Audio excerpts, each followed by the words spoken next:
Bonsoir, bonsoir, shalom, shalom, de chez nous à chez vous. Alors, une fois de plus, nous vous souhaitons une bonne et heureuse année 2024.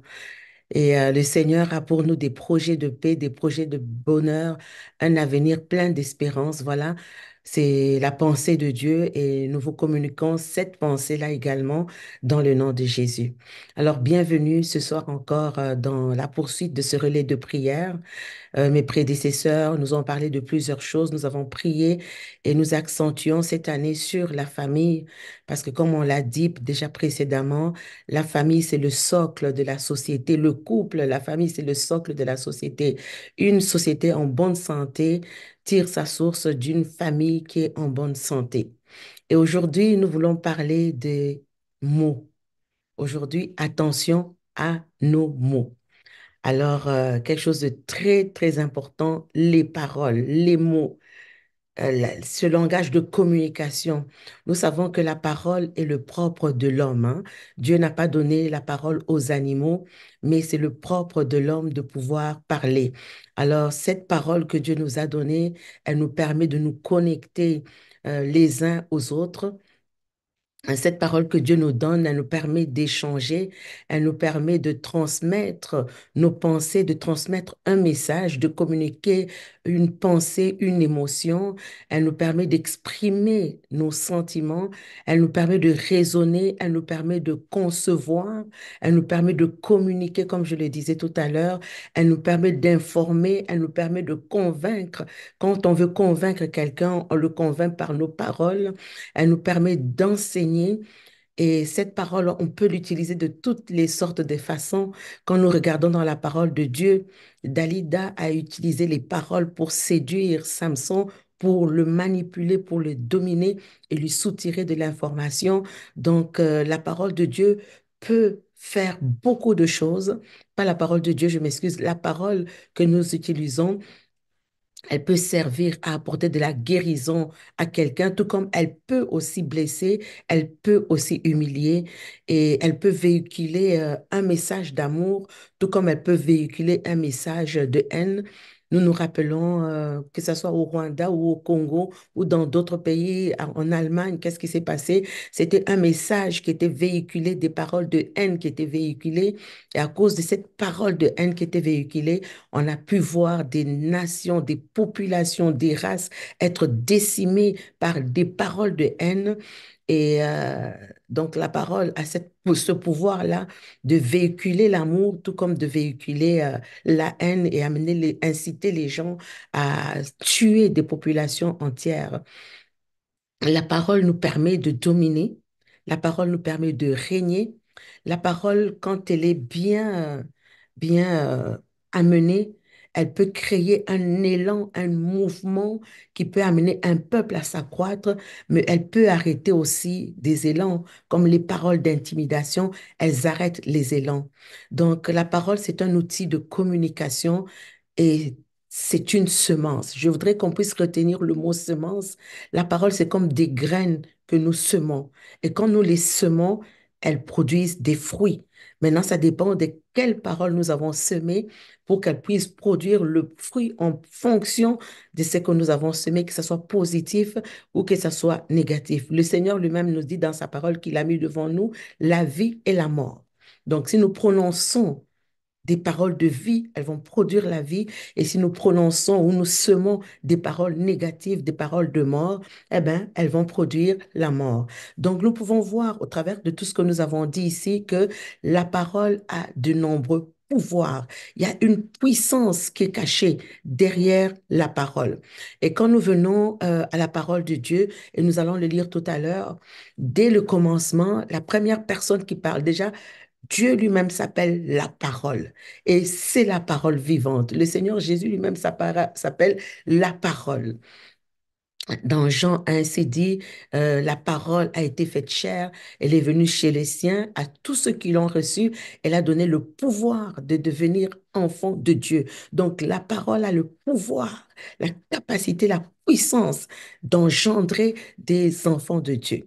Alors, dès le commencement, qu'est-ce qui se passe? Dès le commencement à la création, nous voyons quand Dieu crée les choses. Nous allons le lire ensemble dans les livres de la Genèse. Genèse 1, nous allons lire à partir du verset premier. La parole de Dieu nous dit ceci. Au commencement, Dieu créa les cieux et la terre. Et la terre était désolation et vide, et il y avait des ténèbres sur la face de l'abîme. Et l'Esprit de Dieu planait sur la face des eaux. Et Dieu dit que la lumière soit, et la lumière fut. Et Dieu vit la lumière, qu'elle était bonne, et Dieu sépara la lumière d'avec les ténèbres. Dieu dit que la lumière soit. Donc, nous voyons que dès le commencement, Dieu parle et Dieu parle avec autorité, Dieu parle avec puissance au milieu des ténèbres, au milieu du tohu-bohu, au milieu des ruines, au milieu de la désolation. Dieu ordonne avec puissance, il parle avec puissance, que la lumière soit. Et nous voyons que la lumière est et Dieu sépare la lumière d'avec les ténèbres. Quelle puissance que possède la parole de Dieu. Alors, la deuxième personne que nous pouvons voir qui parle sur la terre, c'est l'homme que Dieu a créé. Au départ, quand Dieu crée l'homme, Dieu ne lui donne pas la parole. Dieu lui donne la parole, on va le voir dans les livres de Genèse. Après toute la création, que Dieu est tout installé, Dieu a donné même à l'homme de nommer les animaux, mais on n'entend pas l'homme parler. Alors, quand est-ce qu'on entend l'homme parler pour la première fois? On va le lire ensemble. On va dans les livres de Genèse 2, le verset 23.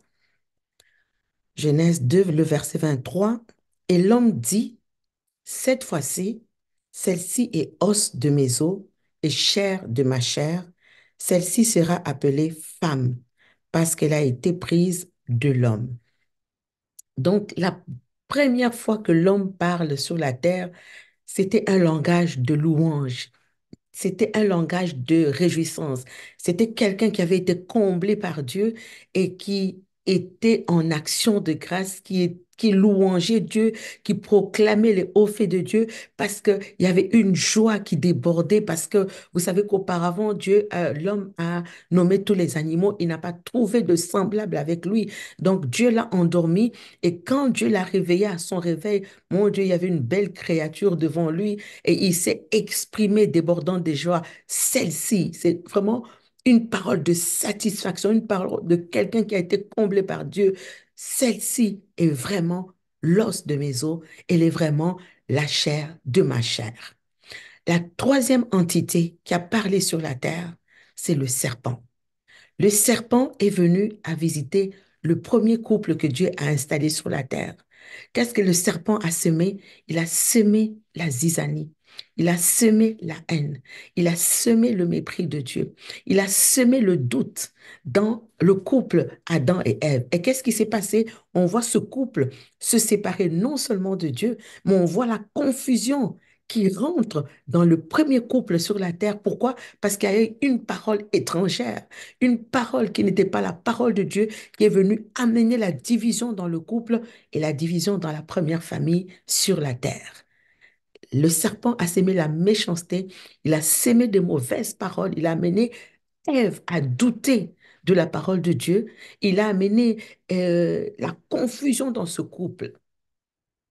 Le pouvoir des paroles. Quelles sont les paroles que nous entendons? Est-ce qu'elles viennent de Dieu ou est-ce qu'elles viennent du diable? Est-ce qu'elles viennent de nos émotions?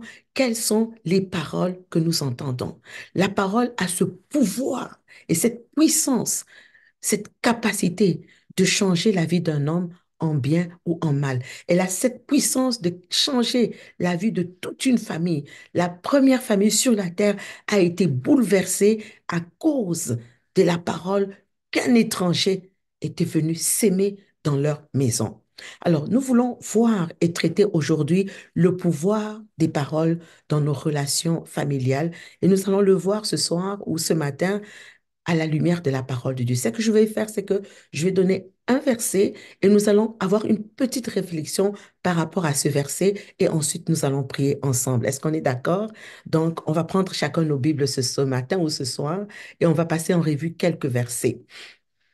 La Bible dit, et vous savez, pendant que je parle, je ne parle pas de quelque chose que j'ai entendu chez quelqu'un d'autre. Je suis le témoin moi-même des paroles négatives qui ont été dites sur moi et des paroles positives. Les paroles positives amènent un épanouissement et les paroles négatives peuvent vraiment arrêter le cours de la vie de quelqu'un. Je donnerai un petit exemple. Il y a quelqu'un, et surtout si ces paroles ont été données par quelqu'un qui est très proche, quelqu'un qui a une autorité sur vous, quelqu'un qui a la fonction ou le rôle de vous protéger. Et quand cette personne amène une parole négative sur vous, je vous assure que ça peut briser le cours d'une vie de quelqu'un. Juste un exemple comme ça, je me rappelle que quand j'étais enfant, il y a une personne qui me voyait telle qu'elle était. Elle avait une parole ou deux paroles qu'elle pouvait me dire parce que j'étais très grande et je marchais très droite. Et la personne pouvait me dire, arrête de marcher droit. Regarde-moi comment elle marche droit. Et tout d'un coup, pour moi, c'était pas normal que je marche droit. Et qu'est-ce que j'ai fait? J'ai commencé à marcher le dos courbé. Et la personne me disait, tu as un gros nez. Alors pour moi, imaginez-vous, étant enfant, je pleurais.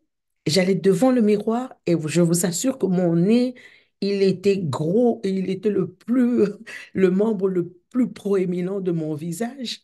Et ça a amené un complexe dans ma vie. Ça m'a amené à marcher courbée, timide. Je me voyais plus belle. Pourquoi? À cause des paroles qui sont venues pour détruire mon estime de soi. Gloire à Dieu, Jésus nous a libérés de tous ces complexes d'infériorité. Nous sommes les belles créatures du Seigneur. Que tu aies un gros nez ou un mince nez, que tu sois gros, que tu sois mince, tu es une belle créature du Seigneur. Et j'espère qu'il y a quelqu'un qui nous suit ce soir qui est en train de le dire, je suis une belle créature du Seigneur. Amen. Voilà. Le Seigneur, qu'est-ce qu'il nous dit? Nous allons lire un premier verset dans le livre de Romains 4, le verset 17. Dieu qui donne la vie aux morts et qui appelle les choses qui ne sont point comme si elles étaient. Donc, on voit ici le pouvoir de la parole. Dieu donne la vie aux morts et Dieu appelle à l'existence les choses qui ne sont point. Les paroles ont un pouvoir de création, de même que Dieu appelle les choses qui n'existent pas comme si elles existaient, nous devons aussi, dans notre vie, dans notre famille, quel que soit ce que nous voyons au niveau de nos enfants, au niveau du couple, du conjoint, quel que soit ce que nous voyons, comment je vais dire ça? Nous avons tous des failles, quelles que soient les failles, quelles que soient les situations que nous pouvons vivre dans la famille, nous devons être comme notre papa Yahweh et dire Dieu qui donne la vie aux morts et proclamer des paroles de vie à tout ce qui était mort et de voir la vie germer là où il n'y avait pas la vie. Souvenez-vous, souvenez-vous et souvenez-vous encore que tout ce que nous proclamons sur notre vie, c'est ce qui arrivera. Tout ce que tu proclames sur tes enfants, c'est ce qui arrivera. Tout ce que tu proclames sur ta femme, sur ton mari, sur ta descendance, c'est ce qui arrivera. Parce que nos paroles sont des graines, nos paroles sont des semences et il y a une puissance qui est cachée derrière chaque parole. Alors ne nous y méprenons pas et veillons sur nos paroles parce que nos paroles ont du pouvoir. Et Dieu, vraiment, dans toute la parole, dans la parole de Dieu, Dieu souligne vraiment l'importance du langage. Je crois que c'est dans le livre de Zacharie, dans le livre de Malachie, où Dieu dit que Dieu entendait leurs conversations. Dieu entend toutes nos conversations. Dieu est attentif à toutes nos conversations. Dieu met l'emphase sur l'importance de notre langage, l'importance de nos paroles, parce qu'il y a du pouvoir dans nos mots, il y a du pouvoir dans nos paroles, et nos paroles ont un impact direct dans nos relations familiales. Alors, il y a tellement de versets qui en parlent, et pour toutes sortes de situations. Nous allons citer juste quelques versets et prendre quelques réflexions par rapport aux versets avant de prier. Éphésiens 4, nous allons lire le verset 29. Voilà, vous y êtes. La Bible nous dit ceci, qu'il ne sorte de votre bouche aucune parole mauvaise, mais s'il y a lieu, quelques bonnes paroles qui servent à l'édification et qui communiquent une grâce à ceux qui l'écoutent. qu'il ne sorte de votre bouche aucune parole mauvaise, mais s'il y a lieu, quelques bonnes paroles qui servent à l'édification et qui communiquent une grâce à ceux qui l'entendent. Donc ce verset nous encourage fortement à parler de manière constructive, en édifiant et en apportant de la grâce. Je répète, ce verset nous encourage à parler de manière constructive, en édifiant et en apportant de la grâce. Et ce verset nous inspire également à être conscients de l'impact de nos paroles sur les autres. Que nos paroles soient des paroles de grâce qui permettent à bâtir, qui permettent à édifier, qui permettent à amener la croissance, qui permettent à amener quelqu'un qui était à terre et à le relever. C'est ça que Jésus fait, hein. Vous savez, Jésus est le Fils de Dieu. Et le Fils de Dieu, c'est un bâtisseur, c'est un constructeur. Un fils, c'est un constructeur. Jésus est venu pour construire, pour sauver ceux qui étaient perdus. Proverbe 15, le verset 4 nous dit ceci: la langue douce est un arbre de vie, mais la langue perverse brise l'âme. La langue douce est un arbre de vie, mais la langue perverse brise l'âme. Oh, combien les langues perverses ont brisé les âmes dans nos familles. Des paroles perverses, des paroles dures, des paroles injurieuses qui ont brisé l'âme. Mais la Bible dit que la langue douce est un arbre de vie. Donc ce verset nous souligne et nous amène à comprendre le pouvoir transformateur des paroles douces, des paroles bienveillantes. La langue douce, la langue bienveillante est un arbre de vie, alors que la parole perverse brise l'âme, détruit l'âme. Mais la parole bienveillante est un arbre. Elle amène à nous édifier, à porter de fruits, à grandir. Donc, ça nous amène vraiment à cultiver une communication qui apporte la vie et qui apporte la guérison, des paroles douces qui apportent la vie. La parole peut guérir, la parole peut apporter la vie, elle apporte la vie. Une parole de vie apporte la vie, amène la guérison dans l'âme, alors qu'une parole perverse brise l'âme. Le Proverbe 16, le verset 24 nous dit ceci: les paroles agréables sont un rayon de miel, douces pour l'âme et salutaires pour le corps. Les paroles agréables sont un rayon de miel, douces pour l'âme et salutaires pour le corps. Waouh! Quelqu'un dit Alléluia avec moi. Des paroles agréables qui sont comparées à un rayon de miel. La douceur, la bienveillance, comme je venais de le dire tout à l'heure. L'importance de choisir les bons mots dans la famille. Oui, l'enfant peut avoir fait quelque chose de mal.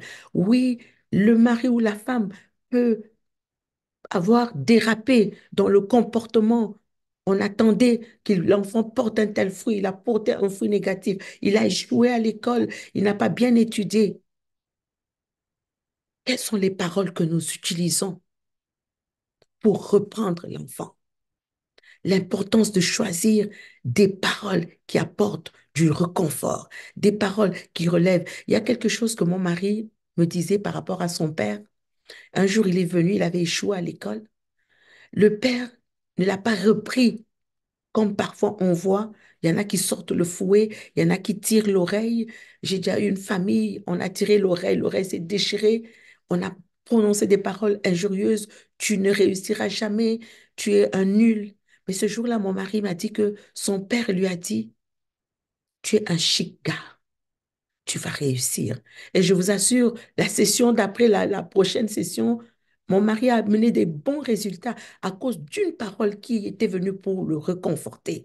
Donc, l'importance de choisir dans la famille des paroles qui vont réconforter, qui vont amener la santé, qui vont encourager. Des paroles agréables sont un rayon de miel qui vont relever. Donc, ce verset vraiment met en évidence l'impact, tous ces versets que nous voyons mettent en évidence l'impact fort, l'impact puissant des mots sur nos vies et sur nos relations familiales. Nous savons que tout part de la famille. Une société saine vient d'une famille qui est saine. La souche, c'est la famille. Les mots que les parents utilisent, les mots que les enfants utilisent entre eux, les frères et sœurs. Vous savez qu'il n'y a pas que les parents qui prononcent des paroles. Les frères et sœurs, parfois, ont des mots redoutables les uns envers les autres. Mais ça reste quand même que les enfants ne suivent que le modèle que leur ont donné les parents. Donc, les mots que nous utilisons dans nos familles sont très, très importants. En tant que parents, Dieu nous encourage à utiliser nos paroles de manière responsable. Et nous voyons au travers de ces versets, et nous allons encore en relire quelques-uns avant de prier, nous voyons donc que nos paroles ont le pouvoir de façonner nos relations. Nos paroles ont le pouvoir d'améliorer la communication entre le couple, la communication entre les parents et les enfants. Et Dieu nous exhorte vraiment à utiliser des paroles de sagesse, des paroles de grâce dans notre communication quotidienne. C'est vraiment un travail au quotidien entre époux et dans nos relations avec nos enfants. Il y a quelques principes que la parole de Dieu aborde et nous allons lire quelques principes au niveau de la responsabilité de nos paroles, parce qu'il y a une responsabilité attachée à chaque parole. Dans Matthieu 12, le verset 36 et 37, voici ce que la parole de Dieu nous dit.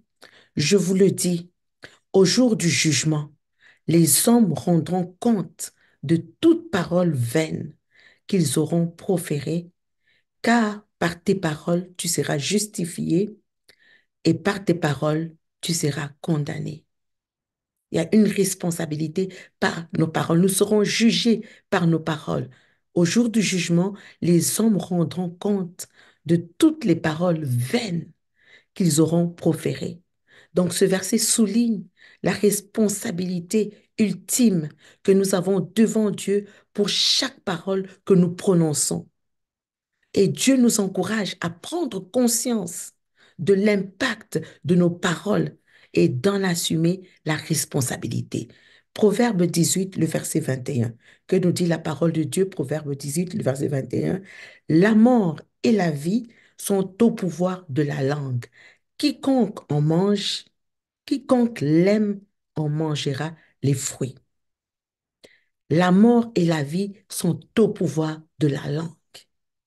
Quiconque l'aime en mangera le fruit.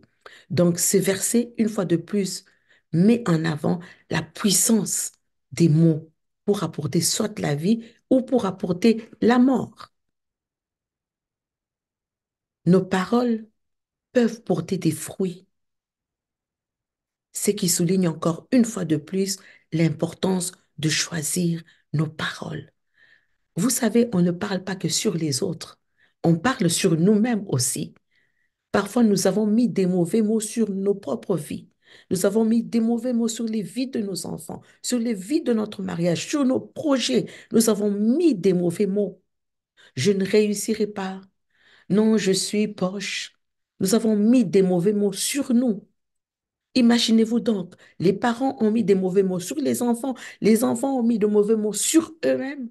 Donc ce soir, nous nous dégageons de tous ces mauvais mots que nous avons mis sur notre vie. Nous nous en séparons ce soir.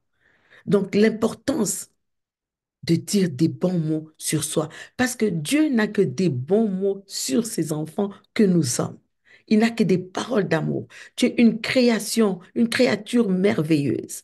Tu es un turban royal. Tu es ma bien-aimée, ma rachetée. Donc, Dieu n'a que des paroles d'amour envers nous. Donc, apprenons à dire des bons mots, à placer des bons mots sur nous-mêmes.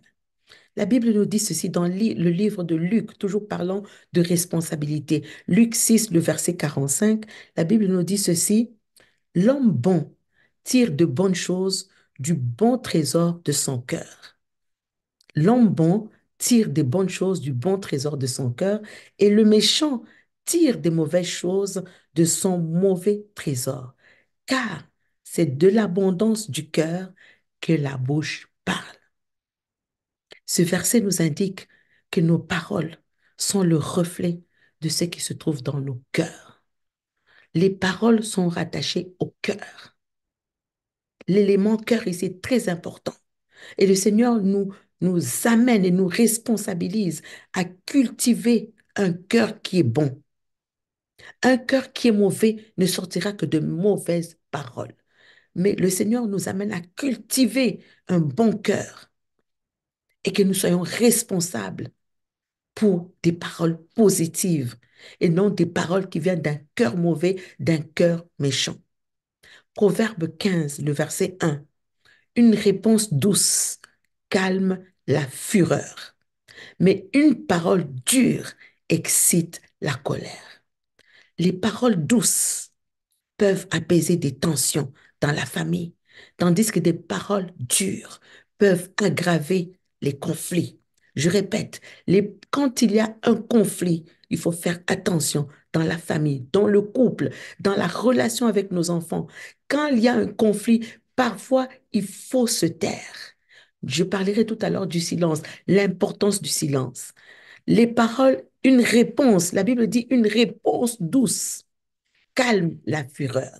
Une réponse douce, c'est-à-dire par rapport à un événement donné, une réponse douce va calmer la fureur, alors qu'une parole dure va exciter la colère. La conséquence positive de la douceur et la conséquence négative de la dureté. Proverbe 12, le verset 18. Il y a tel homme qui parle comme des glaives, mais la langue des sages est une guérison. Il y a des paroles des gens, quand ils parlent, c'est comme une épée. Ça vient, ça brise. Mais la langue des sages est une guérison. Donc, les paroles peuvent blesser comme des épées, mais la sagesse dans la communication peut apporter la guérison. Ce verset souligne les conséquences négatives des paroles blessantes et les conséquences positives des paroles sages. Éphésiens 4, le verset 29. Il est important de souligner ces versets pour nous amener à bien prier et de voir l'impact, le pouvoir des paroles sur nos vies et dans nos familles. Éphésiens 4, le verset 29, que nous dit la parole de Dieu. Qu'il ne sorte de votre bouche aucune parole mauvaise, mais s'il y a lieu, quelques bonnes paroles qui servent à l'édification, nous en avons parlé tout à l'heure, et qui communiquent une grâce à ceux qui l'entendent. La responsabilité, encore une fois, de parler de manière constructive, avec l'idée que nos paroles peuvent édifier et apporter de la grâce. En résumé, la Bible nous encourage la responsabilité en enseignant que nous devons rendre compte de nos paroles. La Bible met en avant les conséquences positives et négatives de nos mots, de nos paroles, et la Bible souligne l'importance de la sagesse, l'importance de la bienveillance et l'importance de la responsabilité dans notre communication.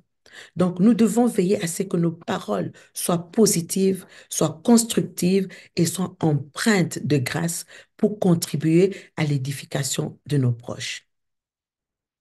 Le Seigneur nous exhorte à choisir des mots doux et des mots agréables qui apportent du réconfort, qui favorisent la santé émotionnelle de notre famille.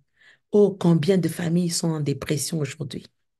Combien de jeunes sont en dépression aujourd'hui? Combien de couples sont en dépression, sont stressés? Il y a tellement, le taux d'anxiété est très élevé. Déjà que la société est compétitive. Mais si nous revenons à la maison qui est ce havre de paix et que ça devient un milieu stressant à cause des mauvaises paroles, imaginez-vous, tout le monde a accumulé des mauvaises paroles dehors. Et quand nous venons à la maison, le lieu où nous sommes censés trouver du réconfort, eh ben c'est comme la série sur le Sunday. Chacun est fâché contre chacun. Non, cultivons des paroles d'amour pour édifier notre famille et pour maintenir la santé émotionnelle de nos enfants et de nos familles. Et le Seigneur nous encourage à nous édifier mutuellement en partageant des paroles d'encouragement et des paroles de soutien.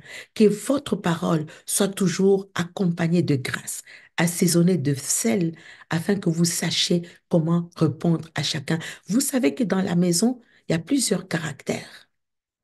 Dans la maison, il y a plusieurs personnalités. Tout le monde n'a pas la même personnalité dans la famille. Vous pouvez avoir 5 enfants qui ont des personnalités distinctes et qui doivent être traités différemment les uns des autres. Que votre parole soit toujours accompagnée de grâce, assaisonnée de sel, afin que vous sachiez répondre. Comment est-ce qu'il faut répondre à chacun? La manière que tu vas répondre à ton mari, qui a une personnalité distincte, que tu vas répondre à ta femme, qui a une personnalité distincte, que tu vas répondre à chacun de tes enfants, qui a une personnalité distincte. Que ta parole soit accompagnée de grâce, assaisonnée de sel pour chaque membre de ta famille. Donc le Seigneur nous exhorte à utiliser nos paroles pleines de grâce et pleines de sagesse, adaptées à chaque personne et à chaque situation. Et quand nous utilisons ces paroles pleines de grâce, ces paroles de bienveillance, c'est- c'est- c'est- cette bienveillance, ces paroles douces, ces paroles assaisonnées de sel, elles vont changer le climat de la maison. Elles vont créer un climat de confiance. Les paroles de bienveillance créent un climat de confiance dans la maison. Et tout le monde se sent en sécurité quand il y a des paroles de grâce, il y a des paroles de bienveillance. On se sent en sécurité dans la maison. La maison ne devient plus un lieu dangereux. La famille ne devient plus un lieu dangereux. Mais tous les membres de la famille se trouvent en sécurité et se sentent en sécurité. En sécurité, on devient libre de pouvoir partager nos idées, libre de pouvoir exprimer nos émotions sans crainte d'être jugé. Parce que nous savons que tous ceux qui nous entourent auront envers nous des paroles d'encouragement, des paroles de grâce. Nous sommes en sécurité. Les paroles de bienveillance, quand elles sont cultivées dans une famille, ça réduit les conflits, ça prévient les conflits, ça permet de résoudre les conflits familiaux. Les paroles de bienveillance favorisent la compréhension mutuelle et encouragent le pardon. Nous devons cultiver des paroles de bienveillance dans nos familles. Les paroles de bienveillance renforcent les liens familiaux. Ça crée des interactions positives et pas des guerres. Quand il y a ces paroles bienveillance, nous allons voir le respect, nous allons voir les liens d'affection s'établir dans la maison. Les paroles de bienveillance favorisent vraiment la santé émotionnelle. Les paroles bienveillantes, quand nous les cultivons, nous transmettons également à la prochaine génération. Figurez-vous que dans des familles où il n'y a jamais eu des paroles bienveillantes, regardez la prochaine génération. Ils ne font que perpétrer ce que les grands-pères ont fait, ce que les pères ont fait, ce que les fils, vous voyez toute une lignée avec des paroles dures et méchantes. Mais quand on cultive les paroles de bienveillance, les paroles de vie, on transfère ce modèle à la génération d'après. Donc, le Seigneur nous encourage vraiment à intégrer dans notre famille des paroles de bienveillance. Et ça va contribuer à transformer les foyers. C'est un exercice. Il faut le vouloir, il faut le désirer. Ça va contribuer à transformer l'environnement familial. Ça va contribuer à mettre une empreinte d'amour. Ça va contribuer à amener la compréhension et ça va amener les membres de la famille à se soutenir mutuellement. Maintenant, que faire quand nous avons blessé, quand nous avons détruit les membres de nos familles par des paroles blessantes? Premièrement, nous devons demander pardon à Dieu et nous devons travailler sur la réconciliation, travailler pour rétablir la paix et amener la guérison dans nos familles. Nous allons lire un autre verset, Matthieu 5, le verset 23 et 24, que nous dit le Seigneur. Si donc tu présentes ton offrande à l'autel, et que là, tu te souviennes que ton frère a quelque chose contre toi, laisse là ton offrande devant l'autel et va premièrement te réconcilier avec ton frère, puis viens présenter ton offrande. La réconciliation est tellement importante que la Bible nous encourage à la prioriser même avant le culte. Avant que tu ne te présentes devant Dieu, va arranger avec ta famille, va arranger avec tes enfants, va arranger avec ton mari, va arranger avec ta femme, avec les membres de ta famille. Que faire quand nous avons blessé par nos paroles? Si ton frère a péché, va et reprends-le. Il y a une démarche personnelle également que tu dois faire avec ton frère qui a péché contre toi. Va et reprends-le entre toi et lui seul. Si tu écoutes, tu as gagné ton frère. Donc, le Seigneur nous encourage. Le verset que je lis est dans Matthieu 18, le verset 15. Si ton frère a péché contre toi, va et reprends-le entre toi et lui seul. Très souvent, on commet la bêtise de reprendre publiquement, de reprendre un peu en désordre devant tout le monde. Si ton frère a péché, reprends-le seul. S'il t'écoute, tu as gagné ton frère. Donc, le Seigneur nous exhorte à résoudre les conflits en privé. On n'a pas besoin de faire de la publicité quand quelqu'un a péché contre toi. Le Seigneur nous demande de préserver la dignité de chacun. J'insiste, on assiste à des couples où le mari accuse la femme accuse le mari, on prend la chose familiale, on la jette sur la place publique et on brise la dignité du couple, on brise la dignité de la famille. Et le Seigneur nous exhorte à résoudre en privé les problèmes familiaux. C'est une démarche personnelle dans la famille. On n'est pas là pour faire la publicité des choses mauvaises de la famille. On est là pour préserver la dignité de chacun dans la famille. Le Seigneur nous exhorte également à l'amour et à la patience. 1 Corinthiens 13 nous en parle, le verset 4 à 7. L'amour ou la charité est patiente, elle est pleine de bonté, elle n'est point envieuse, elle ne se vante pas, elle ne s'enfle pas d'orgueil, elle ne fait rien de malhonnête, elle ne cherche point son intérêt, elle ne s'irrite point, elle ne soupçonne point le mal. L'amour patient et compatissant est vraiment nécessaire et utile et essentiel pour travailler à la réconciliation. Et le Seigneur nous appelle également au pardon mutuel. Et finalement, le Seigneur nous encourage vraiment à nous pardonner mutuellement. Maintenant, comment est-ce que nous pouvons justement appliquer des bonnes paroles, appliquer des paroles de bienveillance dans nos relations familiales? Alors, quelques principes simples dans notre famille à cultiver. Déjà, par des bonnes paroles, nous pouvons cultiver la gratitude. Vous savez qu'il y a des endroits où on dit jamais merci, des familles où on dit jamais merci. On prend comme pour acquis que quelqu'un fasse la vaisselle, on prend comme pour acquis que maman a préparé des petites paroles pour dire merci maman. C'était bon, j'ai apprécié. Un enfant qui essuie la table. Merci, tu as bien fait ça. Exprimer notre gratitude envers les membres de notre famille pour les petites ou pour les grandes choses qu'ils font. Reconnaître et apprécier chaque action. Tu as bien fait. Le fait de reconnaître et d'apprécier chaque action, ça renforce les liens familiaux. Nous voulons des familles fortes. Être capable d'encourager les talents, d'encourager les forces. Il faut être capable en tant que parent d'identifier les talents, les forces de chaque membre de la famille et de les encourager à les développer. Un enfant dessine bien, tu dessines bien, vas-y de l'avant, encourager les talents, des paroles positives pour stimuler la confiance et pour amener la croissance personnelle. Favoriser une communication ouverte et respectueuse. Une communication ouverte et respectueuse. Dans certaines familles, la communication est fermée. Même moi-même qui vous parle, à un moment donné, mes enfants ont dû me reprendre parce que j'avais une communication qui était fermée. J'apprends à tous les jours. Une communication ouverte et respectueuse. Respectueux n'est pas le problème, mais parfois on est fermé.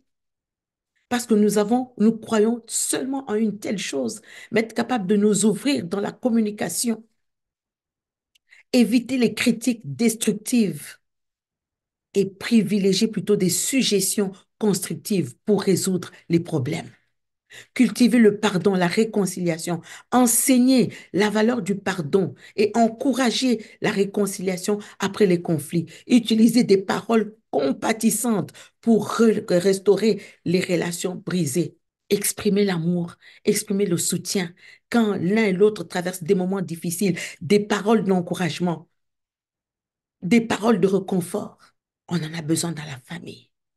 Partager des mots d'affection, prendre le temps avec notre famille, partager des mots d'affection.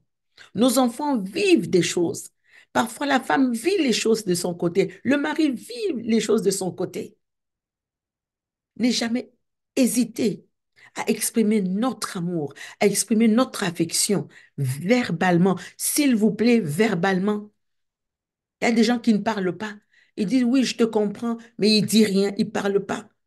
Mais oui, je te soutiens, mais il dit rien, il ne parle pas. Apprenons à verbaliser les paroles d'affection. Les mots doux renforcent les liens familiaux. On parle de parole, ça veut dire la parole, il faut parler, il faut dire quelque chose.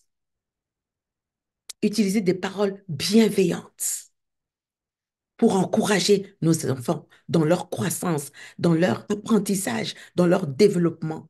Et je répète, éviter les critiques destructrices, les paroles critiques qui peuvent causer des blessures profondes. Parfois, on amène la critique, on met une parole, au lieu de relever l'enfant ou le mari ou le conjoint, ça amène une blessure profonde. Il faut choisir des mots, des paroles qui motivent, qui inspirent, qui amènent le changement positif. Et tout à l'heure, parlant des conflits, j'ai parlé du silence. Parfois, il faut se taire quand il y a des conflits. Quand on voit que dans la famille, il y a des tensions qui se sont levées et que la tension est en plein dans la tempête s'est levée, il faut garder le silence. Il faut garder de la retenue. Le silence, parfois, est une marque de sagesse. Ça nous amène à réfléchir, à avoir de la retenue avant de parler. La Bible dit que celui qui parle beaucoup ne manque pas de péché, mais celui qui retient ses lèvres est un homme prudent. Être prudent, oui, parler, mais être prudent dans ses paroles pour éviter des erreurs. Ça nous prend du discernement dans les paroles. Ecclésiaste 3:7 nous dit, il y a un temps pour tout, un temps pour se taire et un temps pour parler. Donc, il faut discerner le moment de parler. Parfois, tu peux avoir une bonne chose à dire, mais tu ne le dis pas au bon moment et ça entraîne un conflit. Il y a un temps pour tout, un temps pour se taire et un temps pour parler. Discerner le bon moment pour parler et le moment pour garder le silence. Amen. Nous allons prier. Nous allons prier ce soir. Il y a un modèle que j'aime bien, plusieurs modèles d'ailleurs dans la Bible. Le modèle de Joseph avec ses frères. Joseph a été vendu par ses frères, nous connaissons l'histoire. Mais regardez comment Joseph parle avec des paroles remplies d'amour, des paroles de pardon envers ses frères qu'il avait trahis. Et il a amené la réconciliation. Ruth avec sa belle-mère. Regardez comment Ruth parle avec sa belle-mère. C'est dans la famille des bonnes paroles qui encouragent, qui réconfortent. Un exemple que j'aime, c'est l'exemple d'Abigail. Le mari d'Abigail était un fou, un insensé, comme la Bible le dit. Mais Abigail avait des paroles sages.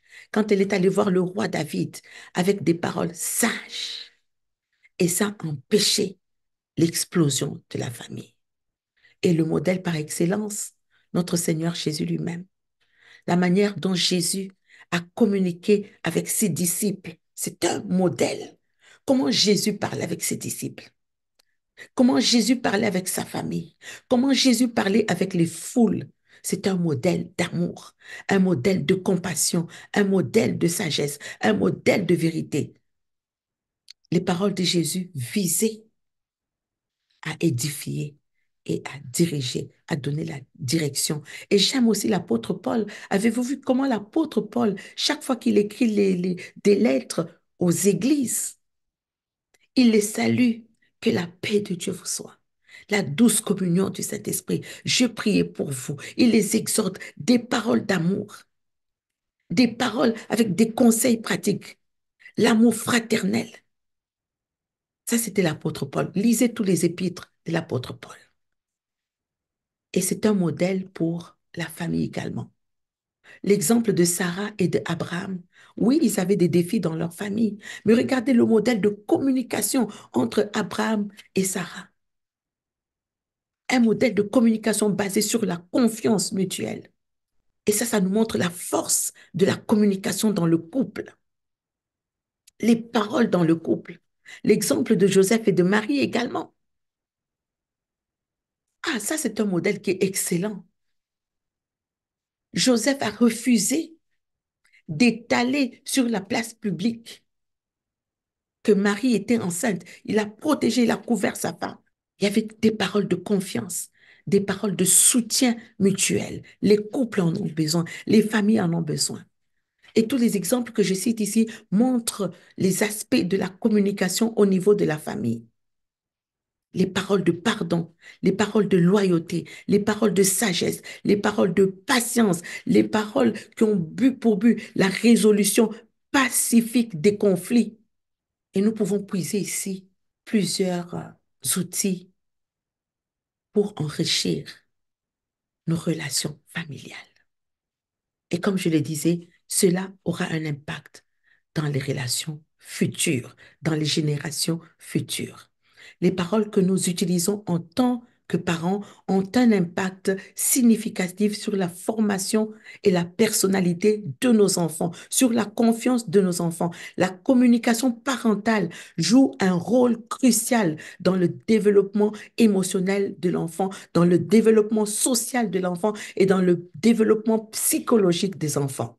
Donc, pour appliquer cet équilibre dans nos relations, nous devons être attentifs à notre langage, à nos mots. Attention à nos mots, attention à nos mots, attention à nos attitudes, attention à nos motivations. Nous allons prier ce soir pour demander premièrement à Dieu d'apporter la guérison par les blessures qui ont été causées par des mots blessants. Parce que plusieurs souffrent aujourd'hui. Ils vont dire, mon père me disait toujours, ma mère me disait toujours, plusieurs souffrent à cause des mots blessants. Mais la guérison passe par le pardon. La guérison des mauvais mots passe par le pardon d'abord. Pardonner à celui qui nous a offensés. Nous allons prier, incliner nos têtes. Seigneur, ce soir, nous te disons merci pour ta parole sur laquelle nous nous appuyons. Seigneur, nous prions pour chaque famille, Seigneur, aujourd'hui qui souffre à cause des paroles blessantes, des paroles prononcées par une maman, pourtant qui avait toutes les motivations et l'amour pour élever son enfant, mais n'a pas su utiliser les bonnes paroles. Elle n'a pas identifié le besoin de son enfant. Elle a utilisé des paroles qui ont blessé profondément l'enfant. Ce papa qui a blessé son enfant, ce mari qui a blessé sa femme, cette femme qui a blessé son mari. Plusieurs familles sont blessées aujourd'hui. Seigneur, nous te prions pour la culture du pardon. Seigneur, ouvre chaque famille au pardon. Ouvre le cœur au pardon. Ouvre le cœur, dépose le pardon dans les cœurs de chaque famille ce soir. Notre Père et notre Dieu, nous te le demandons dans le nom de Jésus. Là où tu es ce soir, il faut que tu puisses pardonner. Pardonne à tous ceux qui t'ont offensé par des mots blessants. On t'a dit comme moi que tu avais un gros nez, mais tu n'as pas un gros nez, tu es une belle créature de Dieu, mais ça t'a offensé. On ne veut mépriser aucune douleur. Pardonne ce soir à ceux qui t'ont offensé. Seigneur, nous te prions pour le pardon. Tout celui qui a été offensé. Seigneur, que ce soit un homme, une femme, un professeur, un mari, une femme. Seigneur, ce soir, nous te demandons, Seigneur, que le pardon soit libéré dans chaque famille au nom de Jésus. Nous te prions, Seigneur, toutes les paroles qui ont été proférées, Seigneur, des paroles blessantes, Seigneur, toutes les paroles qui ont provoqué l'amertume, toutes les paroles qui ont provoqué du ressentiment, de la haine, de la colère, un esprit de vengeance. Seigneur, ce soir qu'il y ait pardon et guérison dans le nom de Jésus. Nous allons prier ce soir et demander à Dieu de te donner, de nous donner cette force intérieure pour surmonter les effets. Il faut surmonter. Quand quelqu'un te dit une parole blessante, tu dois être capable de surmonter et de refuser que ces paroles puissent influencer ton estime de soi. Parce que quand on libère des mauvaises paroles, ça brise l'estime de soi. Ce soir, Seigneur, je te prie que tu puisses donner la capacité, Seigneur, de surmonter ces mots blessants, ces mauvais mots qui ont été déplacés, qui ont influencé négativement l'estime de soi, Seigneur, d'une famille. Seigneur, ce soir, donne la capacité de surmonter ces mauvais mots au nom de Jésus. Seigneur, nous te prions de fortifier l'être intérieur, de fortifier l'homme intérieur dans le nom de Jésus. Nous voulons prier ce soir, Seigneur, pour toutes les personnes qui ont reçu ces mots blessants. Seigneur, aide-les à voir au-delà de ces paroles. Seigneur, aide-les à comprendre les motivations de ceux qui les ont blessés. Et Seigneur, nous te prions que ces hommes et ces femmes puissent libérer ceux qui les ont blessés au nom de Jésus. Seigneur, nous te prions ce soir pour le renouvellement de l'esprit. Seigneur, élimine les pensées négatives. Seigneur, remplace ces blessures par des pensées positives et des pensées constructives au nom de Jésus. Tous les mauvais mots qui ont été placés sur la vie d'un homme, Seigneur, qu'ils soient changés en bons mots, car tu as dit que tu es celui qui change la malédiction en bénédiction. Si, Seigneur, quelqu'un était mal aimé, Seigneur, ce soir, qu'il reçoive la grâce du bien-aimé au nom de Jésus. Si, Seigneur, quelqu'un était rejeté, Seigneur, en toi, il est reçu. Seigneur, nous appelons cet échange divin ce soir dans le nom de Jésus. Seigneur, je te prie ce soir que tu puisses amener chacun de tes enfants à voir et à reconnaître la valeur qu'il a en Dieu. Parce qu'en Dieu, nous sommes acceptés. En Dieu, nous sommes les bien-aimés. En Dieu, nous sommes reçus. En Dieu, nous sommes valorisés. En Dieu, Jésus relève notre grandeur. Laisse-nous de voir, de connaître notre identité. C'est une question d'identité. Donne à chacun, Seigneur, de connaître qui il est en Christ. Que l'identité de Christ, Seigneur, soit établie. Car tu as dit que l'Esprit de Dieu témoigne à notre esprit que nous sommes enfants de Dieu. Seigneur, laisse qu'il y ait ce témoignage que nous sommes enfants de Dieu au nom de Jésus. Seigneur, nous te prions ce soir de protéger l'estime de soi de chaque personne, de chaque famille, que l'estime de soi soit protégée dans le nom de Jésus. Seigneur, nous te prions ce soir pour la sagesse dans la communication.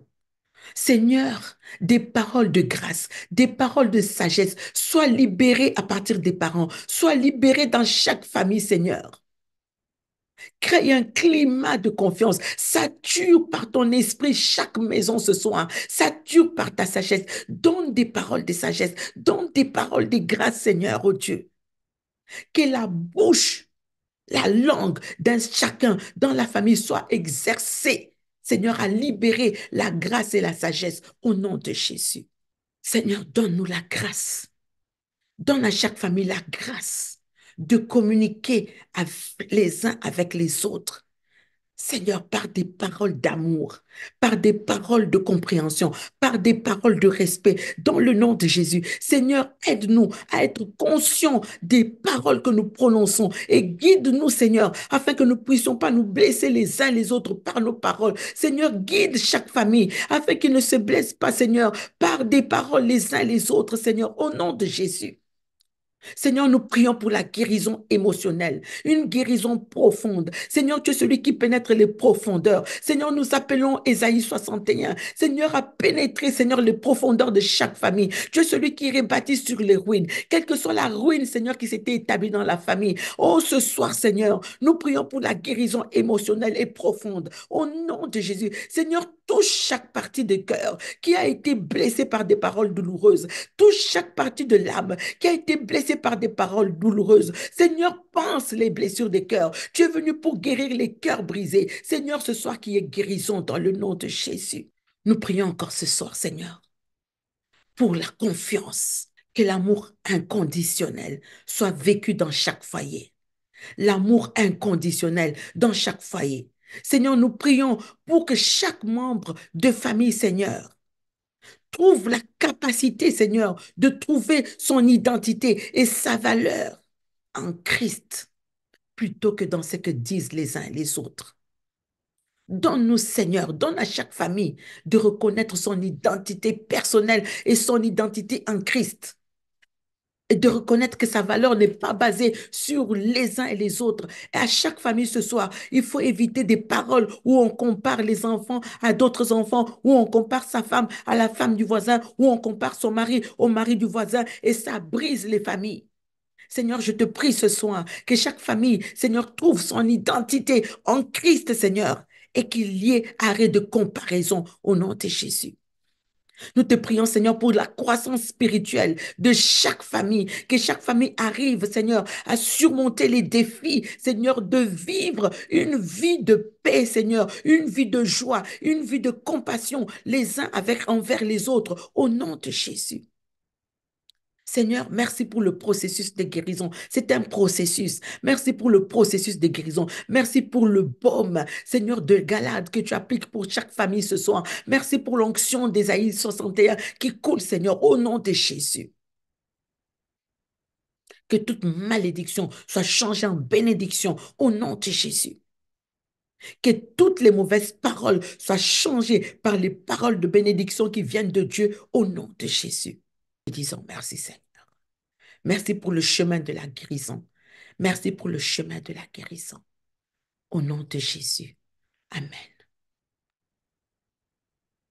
Christ est notre modèle.